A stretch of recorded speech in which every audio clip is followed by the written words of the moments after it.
Hello everyone, this is Aman Hafeez and you are watching my channel Aman Right Education. आज हम पढ़ेंगे exercise 13.3 का question number 1। सही है? ठीक, देखो क्वेश्चन नंबर 1 है। ठीक, देखो त्रिज्या 4.2 सेंटीमीटर वाले धातु के एक गोले को पिघलाकर त्रिज्या 6 सेंटीमीटर वाला एक बेलन के रूप में ढाला जाता है। बेलन की ऊंचाई ज्ञात कीजिए। क्वेश्चन इस तरह का है, देखो ध्यान से। एक गोला है और उस गोले की एक त्रिज्या 4.2 की है। कितनी? 4.2 सेंटीमीटर। ठीक है, बोला करो 4.2 सेंटीमीटर की। और एक दूसरा एक बेलन बनाया गया है और बेलन की त्रिज्या जो है आपकी बढ़ गई है। इसमें बढ़ के कितनी हो गई? 6 सेंटीमीटर। बात समझ में आ रही है? ये 6 सेंटीमीटर का है ये। तो हमें ये बताना है कि बेलन की ऊंचाई कितनी है। हम ये मान लेते हैं बेलन की ऊंचाई कितनी है? h है। सही, माना बेलन की ऊंचाई h है।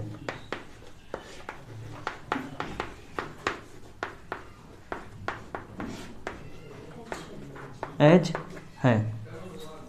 तो जब इस गोले को पिघलाया गया, पहले ध्यान समझना, गोले को पिघलाएगा और एक बेलन बनाया गया, तो जो इसका आयतन होगा वो किसका आयतन होगा? वही बेलन का आयतन होगा। तो गोले और बेलन का आयतन बराबर आ जाएगा यहाँ पर। सही, तो यहाँ पर हम ये लिखेंगे कि गोले की त्रिज्या कितनी है, बताओ ध्यान से देखो। गोले की त्रिज्या, हाँ, r बराबर कितना लिखेंगे? 4.2 सेंटीमीटर। और जो बेलन है उसकी त्रिज्या कितनी है? वो है 6। ठीक, बेलन की त्रिज्या इसे लिख लो r डैश से। कितनी है ये? 6 सेंटीमीटर।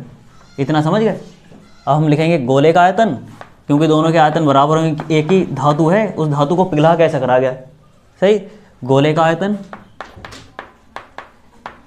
और बराबर में क्या लिखेंगे? बेलन का आयतन। बेलन का आयतन। सही है, देखो ध्यान से। गोले का आयतन क्या होता है? 4/3 पाई r क्यूब। और इधर बेलन का आयतन होता है पाई r स्क्वायर और h। लेकिन जहाँ पे दूसरा है जो बेलन है, बेलन के लिए r डैश माना है, r डैश का स्क्वायर। और फिर वो ऊंचाई जो है वो h मानी थी, वो h है लिखी हुई। सही, दोनों तरफ पाई है, पाई से पाई क्या हो गया? कैंसिल हो गया। तो यहाँ पर लिखेंगे 4/3 और r की जगह पर क्या लिखेंगे? 4.2 का क्यूब। 4.2 का क्यूब बराबर में कितना आ जाएगा? r डैश का स्क्वायर मतलब 6 का स्क्वायर और गुणा क्या है? ये h लिखी हुई। सही, तो इसे चाहो तो ऐसे भी लिख सकते हैं। इस हिस्से को इधर लिख लें, 6 × 6 लिख लेंगे। 6 का स्क्वायर 6 × 6 और गुणे ये h बराबर में कितना आ जाएगा? 4/3। और ये 4.2 कितनी बार लिखेंगे? 3 बार। 4.2 तो यहाँ से एक बार कैंसिल हो गया। 3 एकम 3 और 3 चौक 12, 1.4 आ गया ऊपर। अब हमें h निकालना है, तो h यहीं लिखा रहने देंगे और इधर लिखेंगे 4 गुणे ये 1.4 और फिर ये 4.2 इंटू कितना हो गया? 4.2 और पॉइंट कितना हो जाएगा? 6 × 6। इतना समझ गए? तो देखो h बराबर कितना आ जाएगा? 6 से ये कैंसिल हो जाएगा और 6 से ये हिस्सा कैंसिल हो जाएगा है। 6 × 6 6 7 42 है और 6 से 7 कितना आ जाएगा? हाँ, 42। अब क्या करना है? 4 और ये 1.4 की मल्टीप्लाई इंटू 0.7 और इंटू 0. कितना आ रहा है? 7। इन सब की मल्टीप्लाई कर दो है। ये मल्टीप्लाई करना आसान भी है और नहीं भी है। नहीं, 7 7 कितने हो गए? 49। यानी कि देखो 49 हो गए। 2 अंक बाद क्या करेंगे? दशमलव लगाएंगे। सही है, और फिर इसके बाद क्या करना है? फिर इन दोनों की मल्टीप्लाई कर देंगे, फिर इधर 4 से कर देंगे। सही, तो h = कितना आ जाएगा? ऐसे 4 और 14 में कितने होते हैं? 126 के 6 हाथ से लगे 12 और 14 चौक कितने हो गए? 56 और 12 68 हैं। 67 हो गए। 2 और 1 3 अंक बाद क्या कर देंगे? दशमलव लगा देंगे। सही, तो h की वैल्यू क्या आ जाएगी? देखो h बराबर आ जाएगा 4 और जो यहाँ पर लिखा है इनके सबकी मल्टीप्लाई कर देना। तो क्या आ जाएगा? 4 × 24 के 4 हाथ से लगे, तो 4 × 8 32, 2 × 34 के 4 हाथ से लगे 3, 4 × 24 और 3 कितने हो गए? 27। 2 मतलब 1 2 3 अंक बाद दशमलव लगे, पीछे से गिनेंगे 1 2 3 अंक बाद क्या आ गया? दशमलव आ गया। तो h की वैल्यू कितनी आ गई? 2.744 सेंटीमीटर। सही, बेलन की ये ऊंचाई है। बात समझ में आ रही है? कोई डाउट? सबको समझ में आ?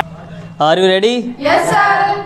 यस। देखो ध्यान से, लिखा है क्रमशः 6 सेंटीमीटर, 8 सेंटीमीटर और 10 सेंटीमीटर त्रिज्या वाले धातु के 3 ठोस गोलों को पिघलाकर एक बड़ा गोला बनाया जाता है। इस गोले की त्रिज्या ज्ञात कीजिए।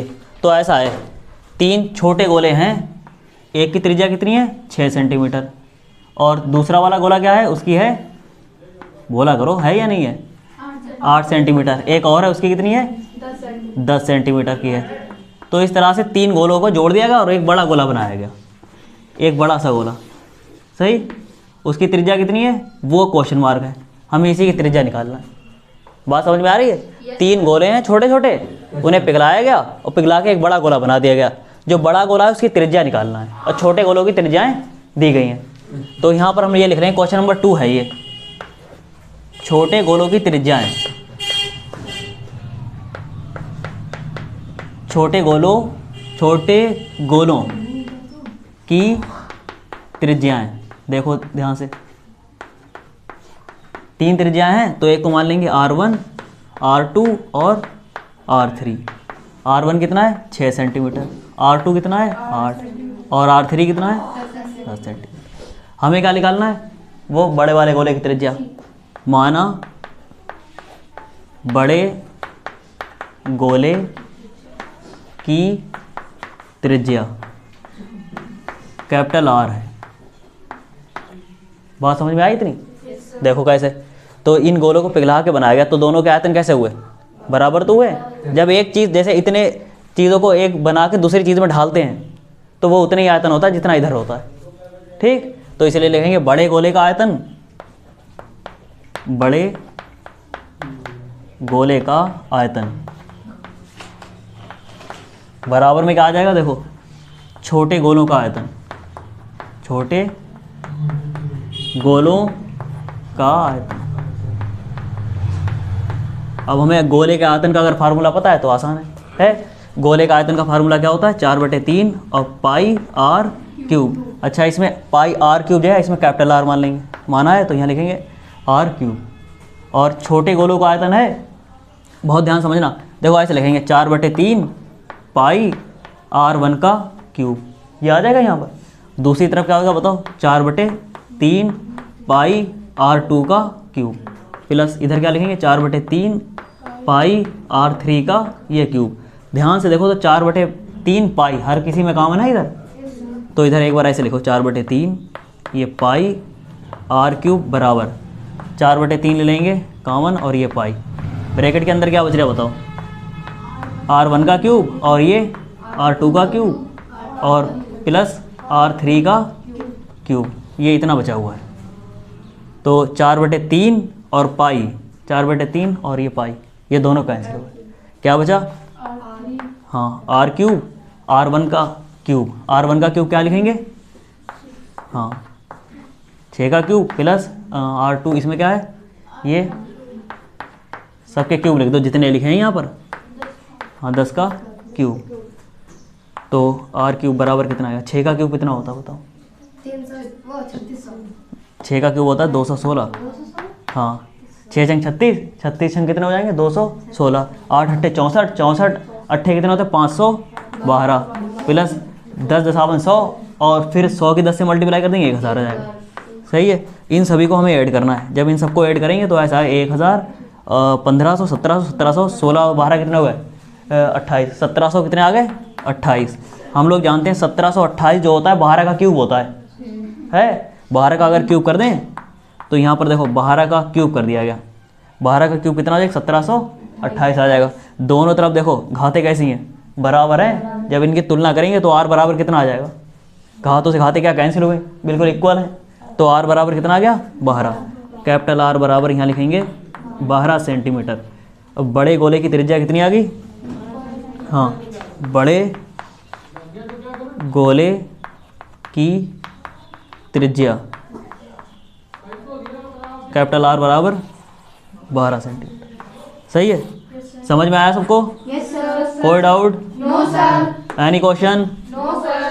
देख लो।